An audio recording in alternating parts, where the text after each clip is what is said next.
Evanđelje po Mateju, 7. poglavlje.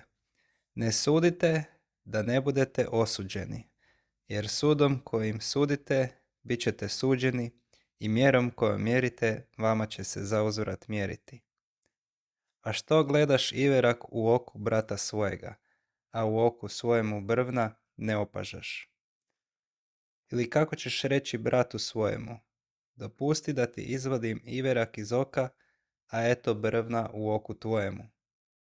Licemjere, izvadi najprije brvno iz oka svojega, pa ćeš onda jasno vidjeti izvaditi iverak iz oka brata svojega.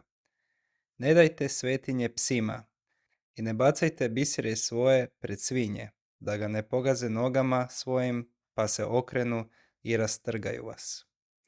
Iščite i daće vam se. Tražite i naći ćete. Kucajte i otvorit će vam se. Jer svatko tko išće, prima, i tko traži, nalazi, i onomu koji kuca, otvorit će se. Ili koji bi od vas čovjek, ako sin njegov zaišće kruha, dao mu kamen? I ako zaišće ribu, zar bi mu dao zmiju? Ako dakle vi, koji ste zli, znate dobre darove davati djeci svojoj, koliko će više Otac vaš, koji je na nebesima, davati dobra onima koji u njega išću. Sve dakle što hoćete da ljudi čine vama, to činite i vi njima, jer to je zakon i proroci.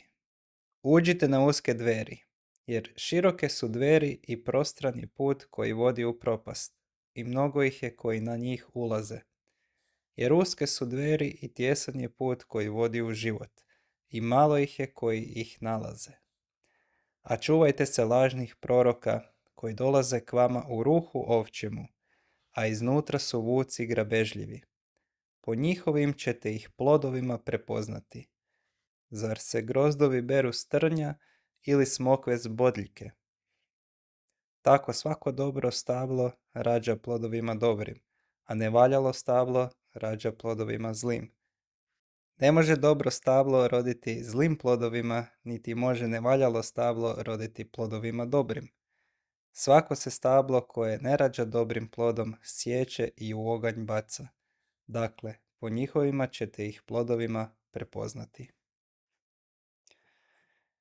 Neće svaki koji mi govori, Gospodine, Gospodine, ući u kraljevstvo nebesko, nego onaj koji vrši volju Oca mojega koji je na nebesima.